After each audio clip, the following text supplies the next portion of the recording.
নমস্কার, টাইমস 24 লাইভে আপনাদের স্বাগত। সঙ্গে আমি দেবদত্তা। আমি এখন বসে আছি ট্রি ক্রাফটে। আমরা জানি যে ছেলে-মেয়ে নির্বিশেষে প্রত্যেকটা মানুষই নিজেকে সুন্দর দেখাতে চায় এবং সুন্দর রাখতে চায়। এবং এই সুন্দর রাখা এবং সুন্দর দেখানোর পেছনে সবথেকে বড় যেটা ভূমিকা হিসেবে কাজ করে মানুষের পোশাক। এবং পোশাক এই সুন্দর, সুন্দর পোশাক বানানোর পেছনে যাদের প্রচুর হাত রয়েছে তারা হলো ফ্যাশন ডিজাইনার। তো এখন আমি তার সাথেই কথা বলে নেব এরকম একটি মানুষের সাথে, তার নাম ত্রিপাল। এই যে ট্রি ক্রাফট, হুম। এই যে চিন্তা ভাবনা যে এটা শুরু করব বা এই ভাবনাটা আসা সেটা কোথা থেকে এলো? এটার পেছনে একটা খুব কঠিন সত্য আছে, যেটা হচ্ছে একটা সময় ছিল যে সময় আমাদের আর্টিস্টদের একটা গ্র্যান্ট বন্ধ করে দেওয়া হয়। আচ্ছা। তা সেই সময় আ নৃত্যশিল্পী হিসেবে আর কি করা যেতে পারে সেটা বুঝতে পারছিলাম না।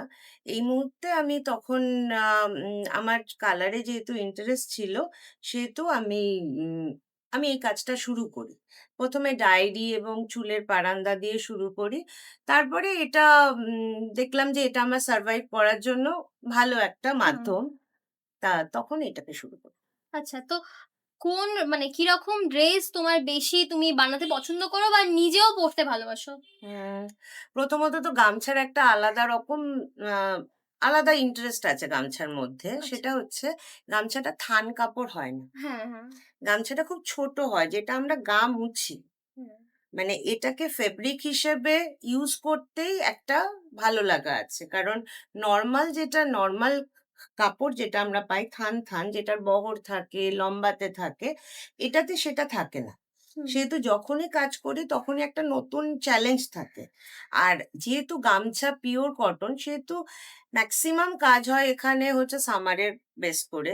কিন্তু আমি যেরকম উইন্টারেও কিছু জিনিস বানাই ভেতরে কম্বল দিয়ে গামছা দিয়ে। আচ্ছা। আ কিছু ওয়েডিং এর জন্য একটু ভারী জিনিস সেগুলোও বানাই। কিন্তু বেশিরভাগ কাজ হয় এখানে সামারের। আচ্ছা, আচ্ছা।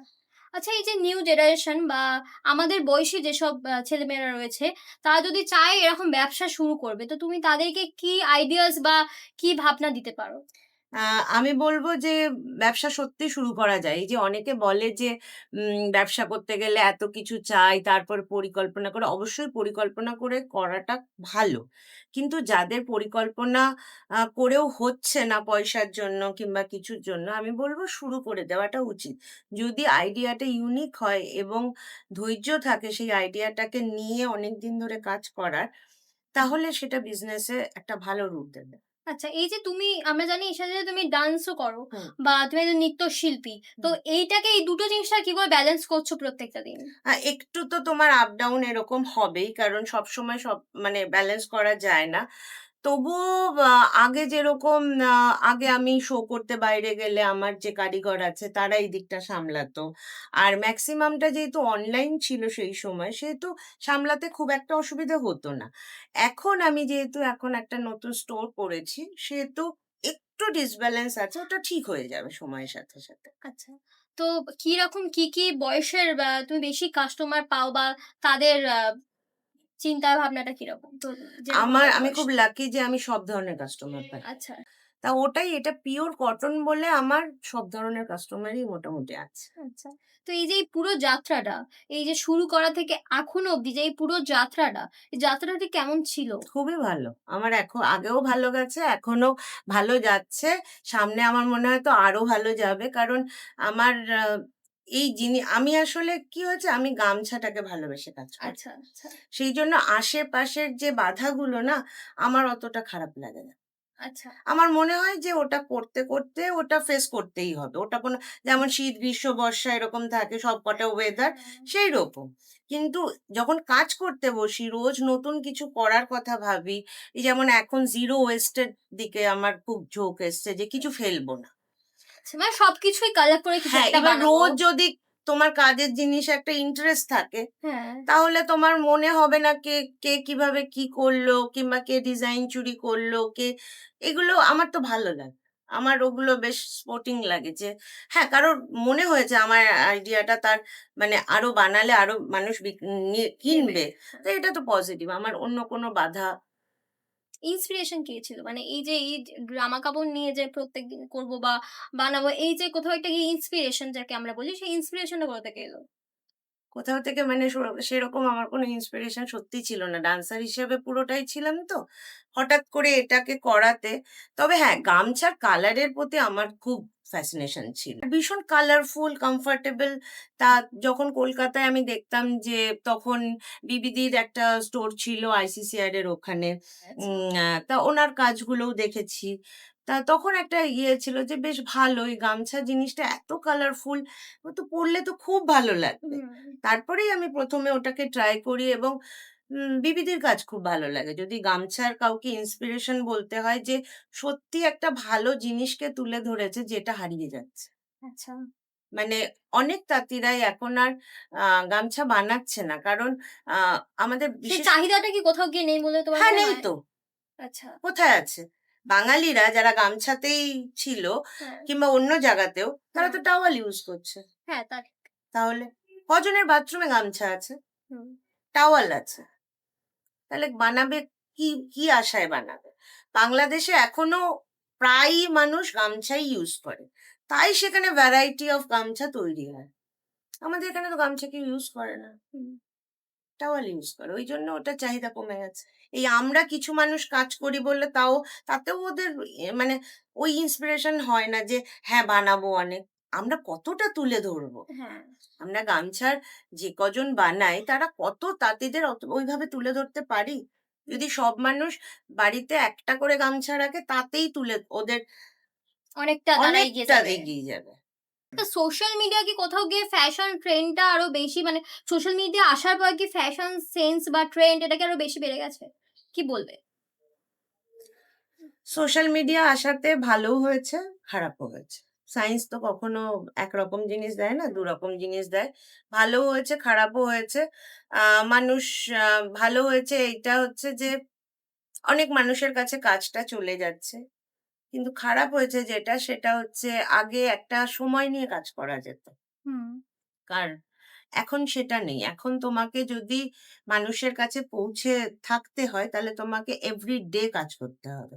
এবার এভরিডে কাজ করলে সেই কোয়ালিটিটা আগের মতন থাকে না। কোন ফ্যাশন ট্রেন্ড তোমার মনে হয় যে একেবারে হারিয়ে গেছে বা হারিয়ে যাচ্ছে প্রতিদিন?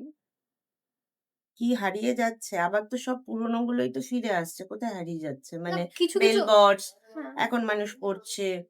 তারপরে শাড়ি তো এখন মানুষ খুবই পরে। হ্যাঁ। মাঝে তো শাড়ি পরাটা উঠেই গেছিল। এখন তো শাড়িটা অনেক পরে। কি হারিয়ে যাচ্ছে? আমার মনে হয় না আবার ফিরে আসছে। ফ্যাশন ওটাই। তোমার একটা বছর পরে আবার নতুন করে ফিরে আসবে। আর তোমার মানে দোকানে বা তোমার ক্রাফট এ যে কোন ড্রেসটা সবথেকে ইউনিক বা খুব বেশি চাহিদা সেই ড্রেসটার? কি করে বলি এটা? একেকটা প্রোডাক্ট আছে যেরকম আমার বোট নেক কিংবা ভি নেক বলে একটা লং ড্রেস আছে সামারের। আচ্ছা। ওটা খুব মানে মানে মানুষের চাহিদা কোথাও গিয়ে বেশি হ্যাঁ, মানে ড্রেসটার ওই প্রতি। ধরনের, আচ্ছা ওই ওই ধরনের। ধরনের জিনিস। আরো অনেকগুলো চাহিদা আছে। তো তোমাকে এবার র‍্যাপিড ফায়ার কিছু কোয়েশ্চেন করব। তো আচ্ছা। সেরকম ভাবে তুমি উত্তর দাও। হুম। তো টলিউডে কার পোশাক স্টেটমেন্ট এখনো উন্নতি করতে হবে বা বলে মনে হয়? কি বাজে প্রশ্ন। সবাই পোশাক নিয়ে একদম কনসিয়াস এবং ভালো করে। কারো কোনো উন্নতি করতে হবে না। বলিউডের সবথেকে স্টাইলিশ সেলিব্রিটি কাকে মনে হয়? বলিউডে উম মিলন সুমন, আচ্ছা। কোন বলিউড স্টারের জন্য যদি ড্রেস ডিজাইন করার সুযোগ আসে, কারটা করতে চাইবে সবার আগে? শাহরুখ খান, কাজল। আচ্ছা, সেলিব্রিটি ওয়েডিং এ ফ্যাশন খুব বড় একটা রোল প্লে করে। হুম। তো তোমার মতে সবথেকে ফ্যাশনেবল স্টার ওয়েডিং আউটফিট হিসাবে কাকে কত নাম্বার দেবে? আচ্ছা, তো বিরাট অনুষ্কা, দীপিকা রণবীর, আলিয়া রণবীর, ভিকি ক্যাটরিনা। আচ্ছা। বিরাটদের সবথেকে ভালো লাগছিল ওরা উপরে। তারপরে ক্যাটরিনাদেরও খুব ভালো লাগছিল। আর পরের জনকে একদম শেষে দিয়ে দাও। কিন্তু দীপিকা রণবীর আর হুম, আলিয়া। হুম, হুম, হুম। তো টলিউডে কোন সেলিব্রিটিকে তোমার ডিজাইন করা পোশাকে সাজাতে চাও? বা দেখতে চাও তোমার বানানো পোশাকে? স্বস্তিকা দি। আচ্ছা, স্বস্তিকা দিকে চাই তাকে দেখতে। আমার পোশাক পরে আছে স্বস্তিকা। আচ্ছা। আর মানে হিন্দিতে?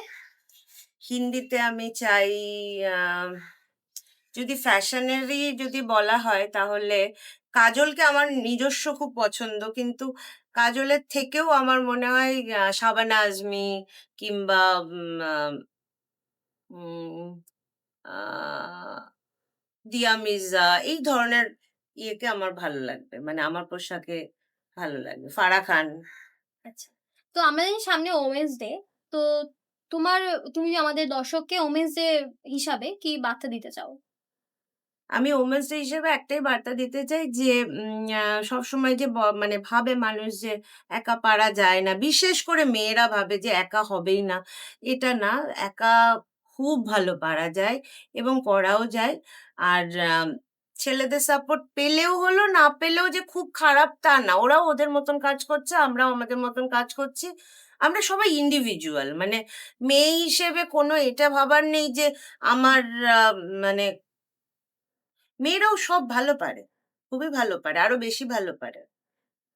তো একজন সাকসেসফুল ওমেনস এর পেছনে হুম। তো একজন মেন্স এর ভূমিকা ঠিক কতটা বলে তোমার মনে হয়? দেখো, মানুষের ভূমিকা অনেক বড়।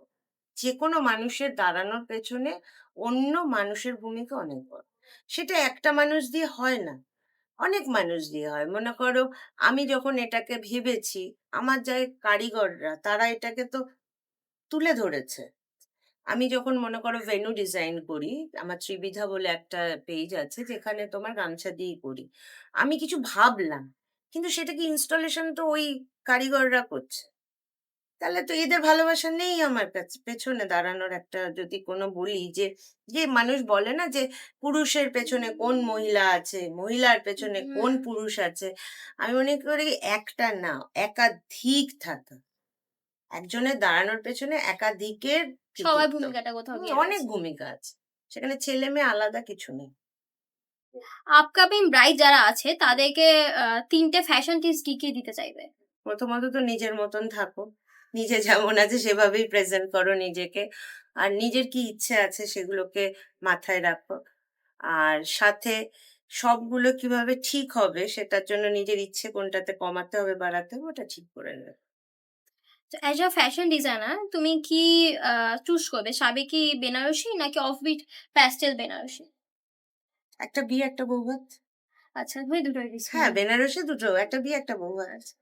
তো সাবেকি সোনার গয়না নাকি আধুনিক এক্সপেরিমেন্টাল গয়না? ওই বিয়ে বৌভাত। দুটো দিনই পরা যাবে। দুটোই প্রেফার করা ভালো।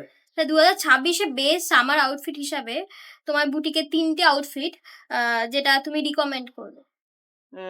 সামনে পয়লা বৈশাখ আসছে। সেজন্য নতুন ডিজাইন এখন আসবে। তা আমি এখন রেকমেন্ড করতে পারবো না। তবে এবার জিরো ওয়েস্ট এর উপরে কাজ হচ্ছে। ভালো, ভালো জিনিস পাওয়া যাবে সামারে। খুব কুলও লাগবে এখনকার ইয়েতে। আর খুব কমফোর্টেবল ও পাবে। আচ্ছা। আর কয়েকদিন পরে মানে খুব গরম পড়বে। তো এর ওয়েদারে যারা নিজেদের লুকটা কুল দেখাতে চাইছে, তো তাদের জন্য কি, কি টিপস দিতে চাও? কটন পরো, কটন পরো, কটন পরো। এই বছরের সবথেকে ট্রেন্ডিং রং কোনটি?